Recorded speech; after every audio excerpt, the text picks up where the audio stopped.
nesta semana, a Igreja São Pedro e São Paulo está em festa, está em celebração. Já começou, a programação da 87ª edição da Festa da Fogueira, um dos maiores eventos do Planalto Norte Catarinense, assim como do estado de Santa Catarina. Já começou, inclusive, com o tríduo na data de ontem, que continua até amanhã.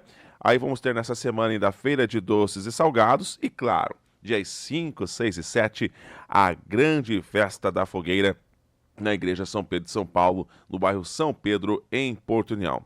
Quem fala da programação e deixa o convite para você estar participando com a sua família é o pároco da Igreja São Pedro de São Paulo, Padre Fábio, que traz todos os detalhes desta grande festa que acontece nesta semana. Venho trazer um convite a todos que nos acompanham em nossas cidades, em toda a nossa região, para participarmos de mais uma festa da fogueira em honra a São Pedro e São Paulo. Os festejos começam com a celebração de um tríduo nos dias 2, 3 e 4 de julho, ou seja, terça, quarta e quinta-feira da próxima semana, sempre às 19 horas.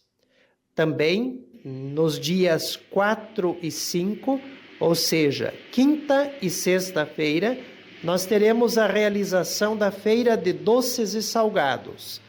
Tudo isso já nos direcionando para a festa da Fogueirinha, que acontece na sexta-feira, dia 5 de julho, a partir das 7h30 da noite.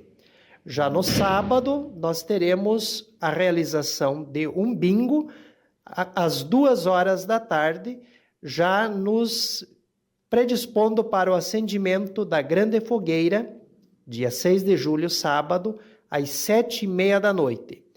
E a continuidade dos festejos se dará no domingo, às 10 horas da manhã, com a Santa Missa, e logo após o almoço, teremos os demais festejos.